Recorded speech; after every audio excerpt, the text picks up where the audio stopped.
Muy bienvenidos sean nuevamente a Creciendo en su Palabra. Dios nos da la oportunidad de estudiar una lección más del profeta Isaías, noble príncipe de paz. Enviamos un saludo a todos aquellos que se conectan, que siguen este estudio y queremos decirles que estamos muy contentos de participar de esta mesa de estudio. En esta ocasión nos acompaña el pastor Alejandro Medina, a quien damos una cordial bienvenida. Muchas gracias, un placer siempre seguir aquí. Gracias, Pastor Medina, pues damos gracias a Dios por esta oportunidad. Vamos a compartir los puntos que han de marcar la dirección de esta mesa de estudio.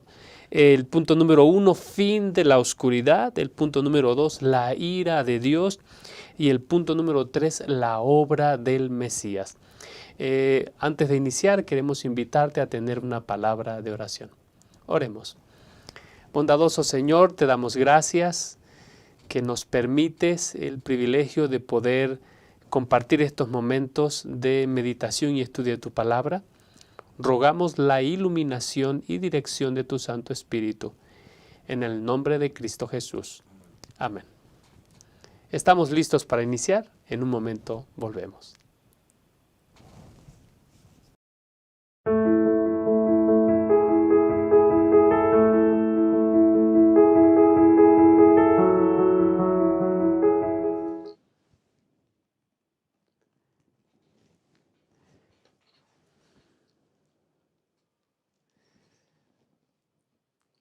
Bueno, estamos listos para iniciar el punto número 1 de este estudio y lo hemos titulado Fin de la Oscuridad.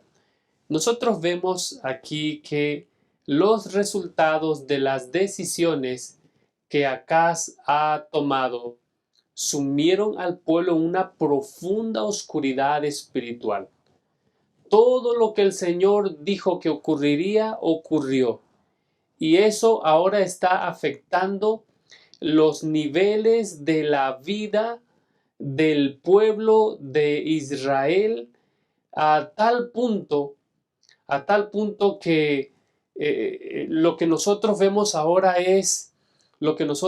vemos es despojo, se aleja la justicia. Era de esperarse estos resultados, Pastor Medina.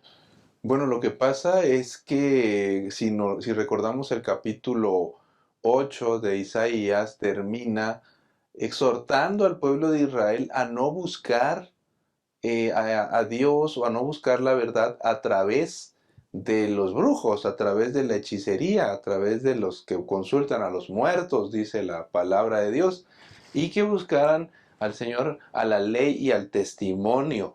Estos elementos ya se estaban dando, estas prácticas se estaban dando en el pueblo de Israel para buscar a Dios o para buscar respuestas divinas. Imagínense, buscar a través del espiritismo. Ante la desesperación que está viviendo el pueblo de Israel, el Señor les dice que de esa manera van a estar en la oscuridad, que no es a través de esos métodos que pueden encontrar la palabra de Dios. Y entonces viene una promesa extraordinaria.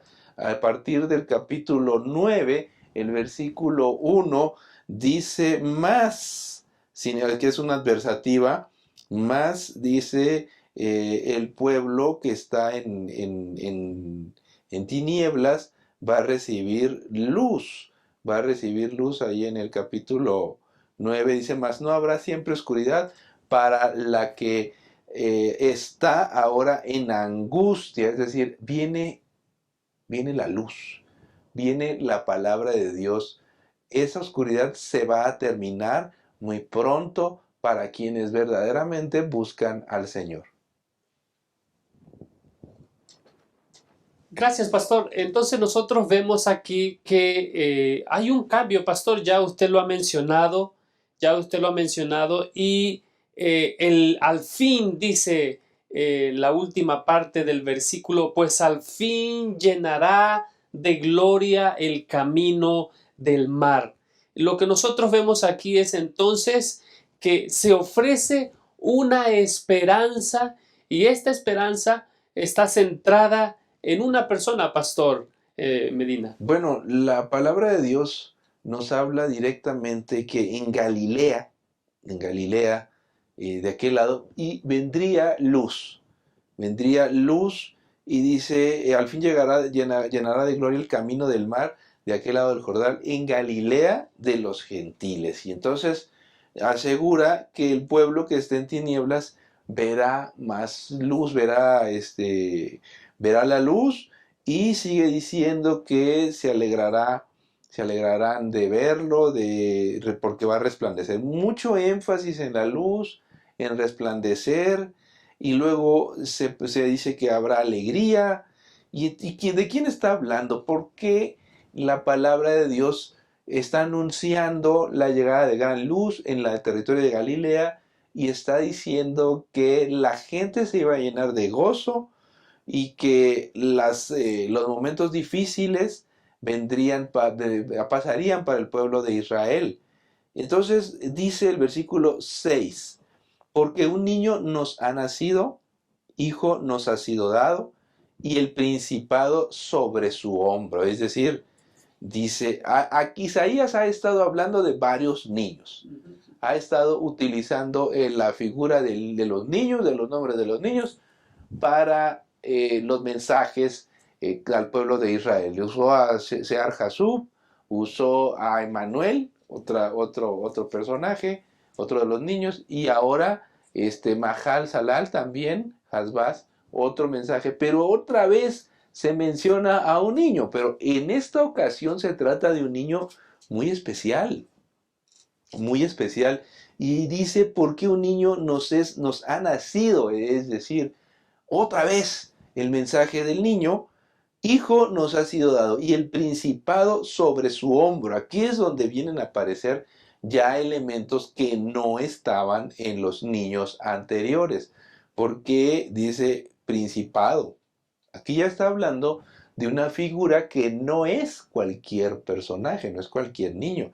Y luego va a utilizar una serie un listado de nombres para este personaje, que dice, se llamará su nombre admirable consejero, Dios fuerte, Padre eterno, príncipe de paz. Por lo menos 4 nombres para referirse a este niño.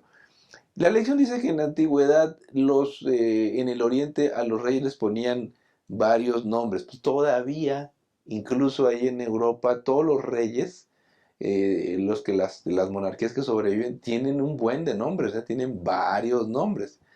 Porque es una forma de exaltar o describir pues su capacidad, su trono, su poder. Y aquí se describe al rey, a un futuro rey, un futuro monarca, y con títulos muy interesantes. Primero dice, admirable consejero. El niño sería un admirable consejero, un Dios fuerte, imagínense. Es decir, aquí ya no estamos hablando de cualquier personaje. Dios fuerte con todas sus letras. Padre eterno y príncipe de paz. Todos estos atributos son atributos divinos. Todos estos atributos corresponden a Dios. Quiere decir entonces que el niño que habría de nacer tendría que estar vinculado directamente con la divinidad. Y en las palabras que presenta el profeta Isaías sería nada más y nada menos que Dios hecho ser humano. Muchas gracias, Pastor. Pastor, hay algo que nosotros tenemos que dejar claro antes de que nosotros avancemos en el estudio de esta semana, que en esta ocasión nos reúne. Y es lo que dice el versículo 4, Pastor. Jesús o este ser que iba a venir a liberar y a mostrar luz, íbamos a ver su gran gloria, no los iba a, a liberar, ¿cómo decirlo? Es decir, dice el versículo 4, porque tú quebraste su pesado yugo, la vara de su hombro y el cetro de su opresor. Es decir, la obra de este personaje no los encuentra en sus pecados, sino que viene a librarlos de sus pecados. ¿Es así, Pastor Medina? Bueno, lo que pasa es que el pueblo de Israel, la profecía se ofrece en un momento en el que el pueblo de Israel está alejado de Dios, está en oscuridad y necesita la luz que solo el Mesías puede traer, la liberación que solo el Mesías les puede dar, porque están a punto de ver cómo se destruye el vecino, el reino del norte, y eso lo vamos a ver en un momento, como en las regiones de Galilea les dice, les están diciendo va a venir gran luz. Resulta que en ese momento, curiosamente, en ese momento, Tiglat-Pileser, al llamado del rey Acaz, había tomado la zona de Galilea. Esas las había hecho una provincia asiria. Ya faltan muy pocos años para que el sucesor de Tiglat-Pileser acabe con el reino del norte en el 722. De momento ha tomado la región de Galilea. Y cuando el Señor dice que vendrá gran luz sobre Galilea, imagínense lo que significa en ese momento esta profecía. Es decir, una región que está tomada por los asirios, está diciendo el Señor que ahí el Señor traerá luz y vendrá el Mesías de esas regiones. Y efectivamente, muchos años después, estamos hablando de casi 7 siglos, aparece Jesús, el Mesías, en la región de Galilea para iniciar su ministerio. Qué maravillosa es la palabra de Dios, que una profecía tiene aplicación en el momento en que se dice y posteriormente tiene una aplicación extraordinaria, como son muchas de las profecías de la Biblia. Pastor, nosotros vemos que los nombres que se vienen repitiendo en sí son un mensaje, Pastor.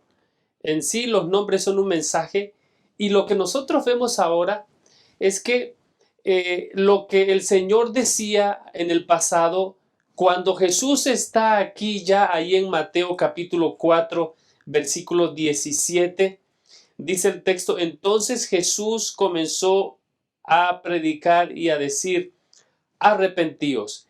Ese era el llamado, pastor, que el Señor estaba haciendo cuando el primer mensaje que le dio a Sear, y fue Isaías con su hijo Sear Jasub, pastor. Por supuesto, las profecías de la Biblia tienen aplicación en el momento en que se dicen y algunas tienen su aplicación para el futuro. Hay varias escenas que la Biblia las presenta de esa manera y el llamamiento que se le da al pueblo de Israel, arrepiéntete a través de los hijos de Isaías y después del niño que aparece como el Mesías, pues son llamamientos al arrepentimiento, a volver al Señor en un momento de una tremenda crisis. Estamos hablando que ya están los asirios ahí entrando al norte de Palestina y nada le garantiza al rey Acaz pues que estos personajes van a respetar el acuerdo que tienen. De momento sí lo hacen, pero vamos a ver después que al hijo de Acaz, que es Ezequías, pues lo van a invadir y lo van a amenazar y va a venir una crisis tremenda, tremenda. Y los niños, los nombres de los niños, Sear Jasub, Emmanuel, Dios con nosotros, y el Mahar Salel, son mensajes, pero a esos mensajes que Dios les da a través de los nombres de los niños, el Señor tiene uno muy superior que no puede ser hijo de ningún ser humano, que solo Él puede proveer. Y Él dice, mira, este niño que yo voy a enviar, este ni es hijo tuyo ni es hijo de nadie. Este es el Mesías que vendrá a liberar al pueblo. Es interesante notar cómo en los momentos más difíciles las promesas de Dios son más alentadoras. En un momento de oscuridad, el pueblo puede ver una gran luz y esta gran luz la van a ver a través ni más ni menos que a través de Jesús mismo, a través de Jesús mismo. En un momento vamos a volver para analizar el punto número 2. No pierdas esto de vista. Cuando se acerque el fin, llegarán momentos difíciles. Los que vivan entonces se volverán egoístas, avaros, fanfarrones, soberbios, calumniadores, rebeldes a sus padres, desagradecidos, sacrílegos, y querrán aparentar una vida piadosa cuya autenticidad quedará desmentida por su conducta.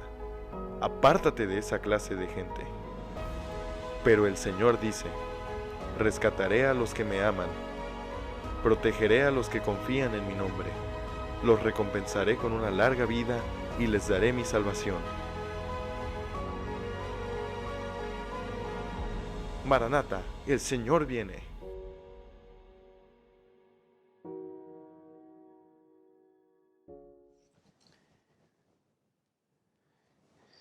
Estamos listos para iniciar el punto número 2, la ira de Dios.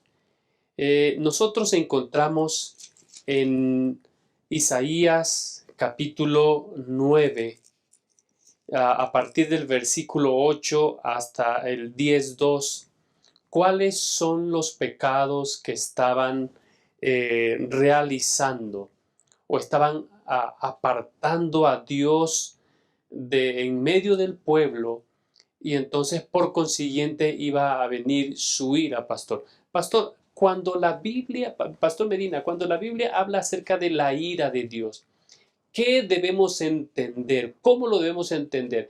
¿Tenemos que verlo desde una perspectiva humana o es necesario que nosotros entendamos el concepto como lo expresa la Biblia? Hay varios términos en la Biblia que se prestan a un poco de confusión porque uno rápidamente los ubica en la perspectiva humana. Por ejemplo, la ira de Dios, uno lo asimila rapidito como si fueran como la rabia o el malestar de un ser humano, y utiliza algún diccionario común y corriente que lo único que va a hacer es confundirlo. El mismo término, por ejemplo, el arrepentimiento de Dios. Dios no es un ser humano. Dios no es un ser humano, por lo tanto su ira no es como la ira de un ser humano, que se le descompone el rostro, se pone como loco y empieza a reaccionar de manera descontrolada. Más de un psicólogo por ahí le va a hacer un perfil a Dios que no le va a convenir con el tema ese de la ira de Dios. Evidentemente que no tiene que ver con la ira humana. La ira de Dios, a partir de lo que la Biblia dice cuando se presenta el término, se refiere al retiro de Dios, al retiro de su protección, al abandono de Dios de aquel de sus hijos o su pueblo que ha decidido constantemente, que después de decidir y mostrar constantemente su rechazo a la palabra de Dios, insiste en ser rebelde. ¿Qué pasa? Que Dios tiene un tiempo de gracia. Dios tiene un momento, hay un límite a su gracia. Cuando se aparta su gracia, entonces viene lo que entendemos por su ira, que tiene que ver con dejar al ser humano, dejar al creyente o al pueblo a las consecuencias que sus actos lo han llevado a pagar sus consecuencias, porque mientras Él te protege, te ayuda y está contigo, pero de momento cuando uno dice un rotundo no, no a través de los actos de desobediencia, entonces vienen las consecuencias de las decisiones que uno toma. Muchas gracias, pastor. Hay pecados que están marcando la vida del pueblo, que están afectando. Esos pecados son soberbia, rebeldía, mentira, engaño, injusticia. El texto, pastor, el versículo que quiero resaltar, pero el pueblo no se convirtió, 9:13, al que lo castigaba ni buscó a Jehová de los ejércitos. Pastor, hay cosas que hay veces que las aprendemos de la manera que no nos gusta, pastor. Es que los que somos padres y tenemos niños, hemos tenido hijos, hemos visto que, y yo les digo a los padres, te lo he dicho a mis hijas, que en los hogares tú le dices a los hijos, mira, esto que yo te estoy enseñando, te lo estoy enseñando de buena manera. El día que ya no estés en casa, en la vida te lo van a enseñar de otra manera, te lo van a enseñar por la mala. Y si no lo aprendes aquí en tu casa, tendrás que aprenderlo afuera, de una manera sin buenos tratos, sin amabilidad, sin las mejores intenciones, que es la que tenemos los padres para con los hijos. Pero a veces ni así quieren entender qué va a pasar. Que por ejemplo, si no aprendes a bañarte cuando eres jovencito, pues en la vida te lo van a enseñar, ¿eh? En un dormitorio, el día que estés en una universidad, los que hemos estado internos sabemos lo que es eso. Si no aprendes orden, en la calle te lo van a enseñar. Respeto. Si no aprendes a respetar, incluso a golpes te lo van a enseñar. ¿Qué necesidad de llegar a esos extremos? Ninguna. Si no aprendes a comer sanamente, vas a ver lo que va a pasar el día de mañana. Que no tengas o que pasen algunas cosas, te vas a comer lo que te den. Yo recuerdo que cuando era niño era muy especial para comer. Era un niño con muy malos hábitos. A pesar de que mis padres me exhortaban a que yo comiera verduras, pues no quería. No quería. Y de pronto me vi en una situación en la que ya no estaban mis padres conmigo y ahora tenía que comerme lo que me dieran. ¿Qué necesidad de haber llegado a ese momento en vez de haberlo aprendido de niño con el cariño que te dan los padres? En el caso del pueblo de Israel, le dice el Señor, ¿qué no quieren aprender? Por lo que no quieren aprender por las buenas, tendrán que aprenderlo por las malas. Ese no es el ideal de Dios. Ese no es el ideal de Dios, porque todavía el Señor sigue invitando a su pueblo al arrepentimiento. Sigue insistiendo en que el pueblo se arrepienta. Y anuncia incluso que habrá salvación, habrá oportunidades, pero también habrá consecuencias si ellos insisten en su desobediencia. En el versículo 3 de Isaías, perdón, hace referencia de que Dios va a traer un castigo. Es decir, toda acción tiene una reacción. En el matinal de adultos que estamos leyendo en los días pasados decía, nosotros podemos elegir el fruto, la semilla, perdón, pero no podemos escoger el fruto. Podemos elegir las acciones, pero no las consecuencias. Y el 10:3 dice, ¿y qué haréis en el día del castigo? ¿A quién os acogeréis para que os ayude cuando llegue de lejos el desastre? Pastor Medina, el Señor ocupa un instrumento. ¿Cuál es ese instrumento? Pues en este caso va a ser nada más y nada menos que Asiria. El poder, el imperio más sólido, más aterrador de la época, que está amenazando al pueblo de Dios, al pueblo de tanto Israel como Judá, y el Señor dice, Él va a ser mi instrumento. ¿Qué quiere decir? ¿Acaso que Dios lo usa de manera indiscriminada para lastimar a su pueblo? Esa es una interpretación que no le hace justicia a la naturaleza de Dios. Más bien que el Señor permite que eso suceda ante la decisión obstinada del pueblo de Israel. Es decir, ellos mismos los buscaron. El mismo Acaz fue y buscó a los asirios en vez de buscar a Dios. Y el mismo instrumento, el mismo elemento que Acaz buscó para salvarlo, ese mismo instrumento va a ser la desgracia primero para Israel y luego para Judá. En el caso del hijo de Acaz, Ezequías, Pero también el Señor le está enviando un mensaje a Asiria. Es decir, le está diciendo, tú también no te vas a ir limpio, tú no vas a salir de aquí pensando en que puedes hacer tu voluntad, porque hay un juez en este universo y ese juez va a poner en su lugar a todo aquel que obre en contra de su voluntad y sus mandamientos. Muchas veces, pastor, Medina, tenemos un contexto negativo del castigo y de la ira de Dios.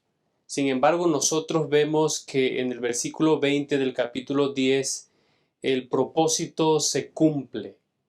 El propósito se cumple, dice, acontecerá que en aquel tiempo que los que hayan quedado de Israel y los que hayan quedado de la casa de Jacob nunca más se apoyarán en el que los hirió, sino que se apoyarán en verdad, con verdad, en el Santo de Israel.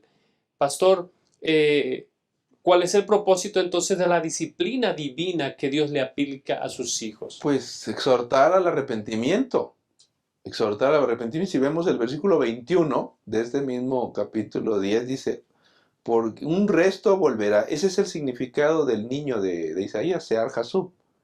Un resto volverá, es decir, de todo este pueblo, un remanente, un pueblo, un grupo, sí va a aceptar el arrepentimiento que yo estoy dando, es ofreciendo. Es decir, el Señor entiende que no todo mundo va a aceptar sus palabras, pero que sí habrá un remanente que aceptará la voluntad, se volverá a Dios y aceptará el camino. Y a ese remanente el Señor le promete que ese pueblo va a volver y se va a entregar al Señor y el Señor lo va a proteger y va a utilizar a sus hijos. Israel sigue siendo el pueblo de Dios, el reino del norte va a ser destruido dentro de poco, pero el Señor está prometiendo al pueblo que Él va a seguir siendo su elegido.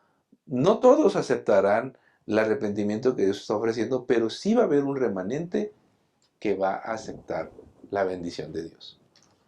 Hay situaciones, decisiones que nosotros tenemos que enfrentar, que pensamos que por posponerlas, no, en algún momento se nos van a quitar. No es así. No es así. Por eso el Señor los invitó constantemente a que aceptaran la ayuda y el mensaje que el Señor les está dando. Y en medio de eso, pastor, el versículo 24, el Señor les manda un mensaje de esperanza.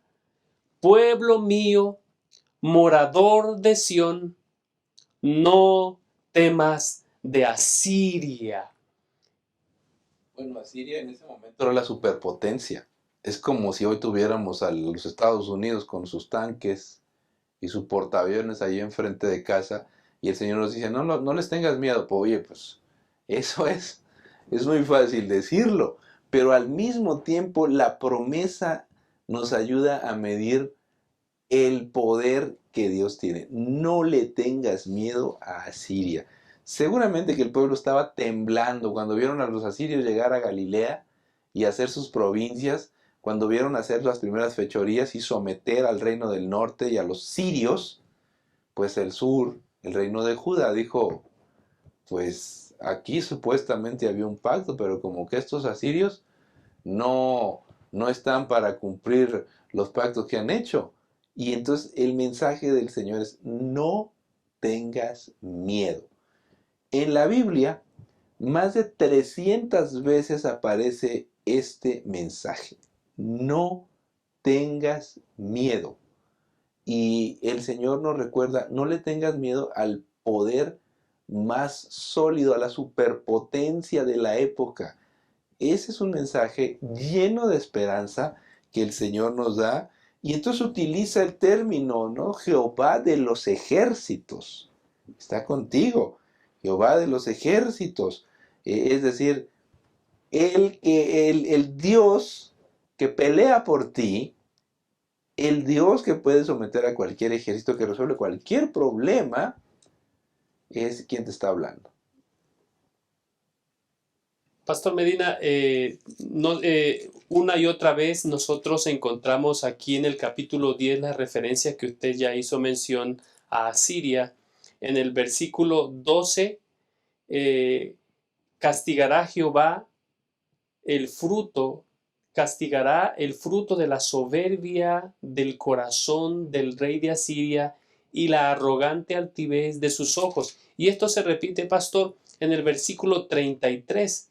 He aquí el Señor Jehová de los ejércitos desgajará el ramaje con violencia.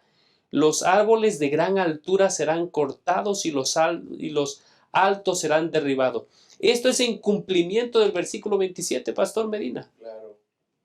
El Señor está prometiendo al pueblo de Israel que va a someter a la primera potencia del mundo de aquel momento, que son los asirios. Imagínense, menuda promesa que le está dando el Señor a su pueblo, y al mismo tiempo nos recuerda que Él es el juez de este mundo, que Él es el juez y que al final Él va a colocar a cada quien en su lugar. Y aunque los asirios no crean en Él, todas sus crueldades y todos sus abusos y todos la situación que ellos provocaron en aquella época, el Señor dice, yo los voy a poner en su lugar y los voy a juzgar.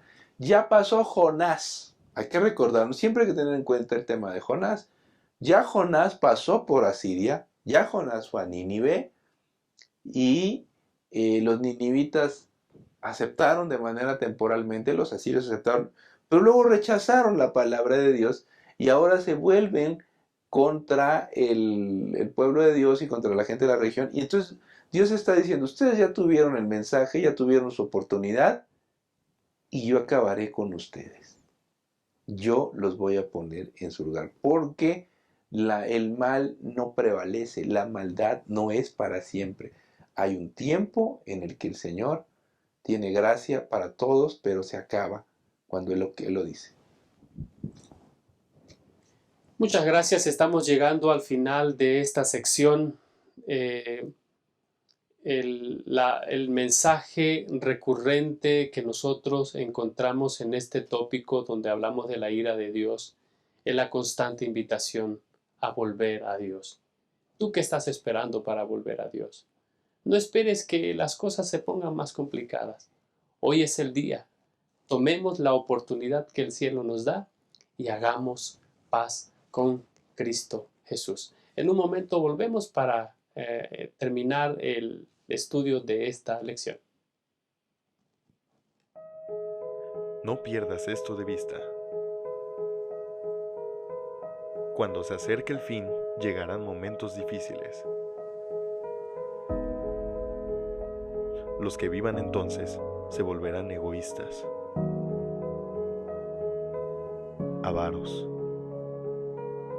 fanfarrones, soberbios, calumniadores, rebeldes a sus padres, desagradecidos, sacrílegos, y querrán aparentar una vida piadosa cuya autenticidad quedará desmentida por su conducta. Apártate de esa clase de gente. Pero el Señor dice, rescataré a los que me aman, protegeré a los que confían en mi nombre, los recompensaré con una larga vida y les daré mi salvación. Maranata, el Señor viene.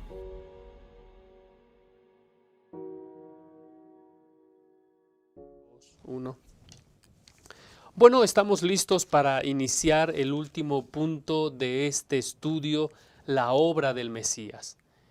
Sin embargo, antes de adentrarnos, este Mesías ya está obrando. El versículo 26 de Isaías 10 hace la siguiente referencia: y alzará su vara sobre el mar como lo hizo en el camino de Egipto.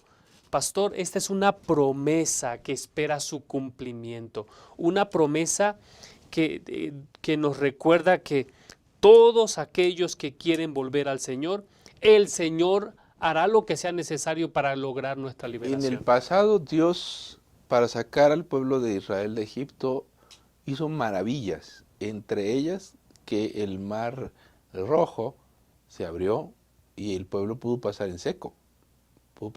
Entonces, el Señor está prometiendo que hará lo necesario para liberar a su pueblo. Y lo hará a través del Mesías. El capítulo 11 describe una vez más la promesa de la llegada siguiendo el tema de la vara, miren qué interesante, y utilizando cómo la vara de Aarón floreció, dice el versículo 1, saldrá una vara del tronco de Isaí, un vástago retoñará de sus raíces. Es decir, sigue utilizando las alusiones de la salida del pueblo de Israel de Egipto con el tema de la vara, y dice, pues va a salir una vara del tronco de Isaí, es decir, de la familia de David, y de ahí va a venir el Mesías, el Salvador. Y luego describe el carácter del Mesías y su obra.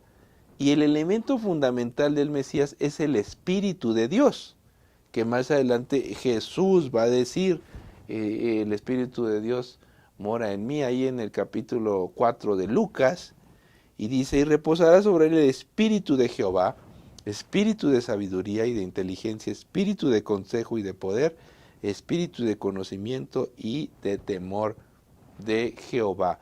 El Espíritu Santo estaría sobre Jesús, el Mesías, y le daría sabiduría, le daría inteligencia, consejo y poder. Es decir, el Señor no iba a gobernar como los reyes, no habría de gobernar como lo hacen los reyes y los poderosos de entonces y de ahora, a base de caprichitos y supuestas perspectivas que ellos tienen, ¿no? Al contrario, dice, hará entender al diligente el temor de Jehová, no juzgará según la vista de los ojos, ni resolverá por lo que oigan sus oídos, juzgará con justicia. Si algo necesita este mundo es justicia, y esa justicia solo Dios la puede dar a través del Señor Jesús. Si algo necesita este mundo es verdadera sabiduría, y el Señor está prometiendo que el reinado del Mesías será justo y estará basado en la verdad y en la palabra de Dios. De esa manera, y luego dice, herirá con vara de hierro. Herirá con vara de hierro y será justicia cinto de sus caderas, y la fidelidad ceñirá su cintura. La gran esperanza del mundo en aquel momento y ahora es el reino del Mesías, el reino que Jesús es el único que puede traer justicia. Ningún gobernante humano puede darle justicia a este mundo, solo el Señor podrá hacerlo. Es decir, el verdadero rey a quien nosotros debiéramos mirar es el Mesías, pastor, porque no solamente es el que logra nuestra salvación, hace lo necesario para que nosotros podamos volver, sino que también a partir del versículo 6 del capítulo 11, pastor, nos presenta una imagen del cielo. ¿Está hablando, pastor, aquí de su primera venida o de la segunda venida? Está hablando de la segunda venida. Evidentemente está diciendo que el lobo y el cordero van a estar juntos y un niño los apacentará. Está hablando de la tierra nueva, pero está presentando escenarios de armonía y paz. Es decir, donde antes no se podía juntar un lobo con un cordero porque el lobo se lo come, ahora está diciendo que la vida futura estará caracterizada por la armonía y la paz, por una nueva realidad que no corresponde a la realidad actual, y donde un niño, imagínense, puede pastorear a un león. Eso no es posible en este tiempo, pero en la tierra nueva las cosas serán diferentes en el reino del Mesías. Y luego otra vez la vaca pasará junto con la osa y las crías se recostarán juntas, y el león y el buey estarán ahí comiendo paja juntos. Eso no es posible en este momento. ¿Qué significa? Ahora, nosotros pensamos en el reinado del Mesías y en la tierra nueva, inmediatamente decimos, es que no puede ser, porque nunca hemos visto esa realidad. ¿Qué conlleva? Que la tierra nueva, el reino de los cielos, corresponden a realidades celestiales que nosotros no conocemos y que para nosotros serán totalmente ajenas a la realidad injusta a la que estamos acostumbrados en esta tierra. Pastor, la Biblia en Romanos dice que toda la tierra gime a una y gime a causa del pecado. Y lo que nosotros vemos allí, aquí en los versículos que usted hizo referencia, Pastor, es la experiencia de un pueblo, de personas que están viviendo sin la presencia denigrante que destruye todo lo que toca, la del pecado. Es allí donde nosotros se nos da, en el versículo 10, Pastor Medina, esta esperanza. Acontecerá que en aquel tiempo que la raíz de Isaí, la que está puesta por pendón de los pueblos, será buscada por la gente y su habitación será gloriosa. Nosotros tenemos la oportunidad de hacer eso el día de hoy, Pastor Medina. Si hay algo que el pecado vino a destrozar, Dios no quería que las cobras, Dios no quería que los leones ni los osos fueran afectados por el pecado. Dios no los hizo para destruir ni para matar. El pecado cambió toda esa realidad, pero esto se va a revertir con la presencia del Señor y con ese mensaje extraordinario que tenemos a través del Mesías. Y la Biblia dice que estará puesta por pendón de los pueblos, es decir, como bandera. La gente va a buscar el mensaje de salvación. Yo creo que la gente hoy sigue buscando el mensaje de salvación. La gente no busca necesariamente donde es el mejor sitio, pero sigue teniendo hambre de la palabra de Dios. La necesidad de Dios está en el corazón de todos los seres humanos. Y hoy nosotros podemos ver también a través de esta pandemia cómo la gente tiene una enorme necesidad de encontrarse con Dios. Así que yo creo que el privilegio que tenemos nosotros es presentar al Dios de las Escrituras, compartir con los demás la palabra de Dios, que es nuestro enorme privilegio. Gracias, Pastor. Vamos llegando casi al final, Pastor. En el capítulo 12 nosotros encontramos un cántico, Pastor. Un cántico donde el profeta dice, Dios es mi salvación. Hay algo que el estudio de esta semana dejó claro algo, Pastor Medina. El Señor no solamente logró su salvación, Él mismo es la salvación, Pastor. Bueno, lo que pasa es que en todos estos capítulos hemos visto alusiones a la salida del pueblo de Israel de Egipto. Y en el versículo 11 dice ahí que el Señor alzará su mano para traer al pueblo de donde esté. Asiria, Egipto, Patros, Etiopía, Elam, Sinar y Amad, en donde quiera que esté el pueblo lo va a traer, hará lo que sea necesario para traerlo. Incluso otra vez una alusión al secamiento del mar en el versículo 16, abrió un camino para el resto de su pueblo que quedó de Asiria, de manera que hubo para Israel el día que subió de la tierra de Egipto. Y luego viene el cántico, así como el pueblo de Israel entonó el cántico de Moisés al cruzar el mar rojo, ahora Isaías eleva un cántico al Señor de victoria, de gratitud por la liberación de su pueblo, que se presenta en el capítulo 10 y 11, los capítulos 10 y 11 con alusiones a la liberación. Mensaje: Dios quiere liberar a su pueblo. Nadie necesita vivir bajo los estragos del pecado. No confiemos en los liderazgos humanos y no pensemos que los liderazgos humanos son la solución para este mundo. El único que tiene la solución al problema del ser humano es Dios. Es el reinado del Mesías, es Cristo.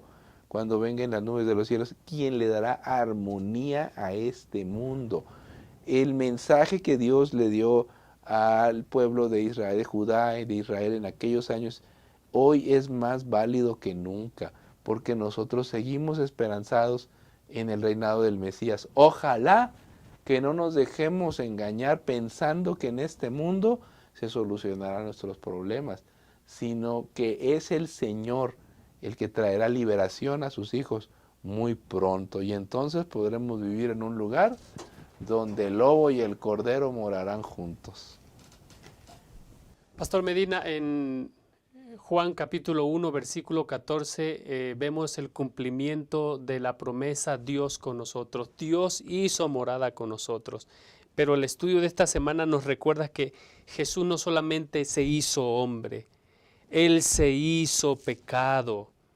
Él no solamente llevó nuestros pecados a la cruz, Él se hizo pecado por nosotros. No solamente Él hace la paz, Él es nuestra paz, Pastor Medina. Eso es lo que el mensaje del cántico es, un verdadero consuelo. Es un verdadero consuelo, como dice el mismo cántico, dice, me has consolado, cantaré a ti, y vuelve a decir que el Señor nos ha liberado, nos ha salvado, y hay que regocijarse en el Señor. Nada más extraordinario que recordar que Jesús vino a este mundo para rescatarnos. Hay oportunidad de ser rescatados de este mundo, hay oportunidad de confiar en que el Señor traerá armonía a este planeta, a esta sociedad. Hoy nosotros vivimos en un mundo convulsionado, pero el Señor reunirá a sus hijos de donde quiera que estén, Él nos reunirá, y cuando el Señor venga moraremos siempre con Él. Muchas gracias, Pastor Medina. Estamos llegando al final de este estudio y queremos dejar esta palabra de esperanza. Un remanente volverá al Dios fuerte, que es el niño que nos ha nacido, que es el príncipe de paz. En Isaías constantemente se nos anima a hacer la paz.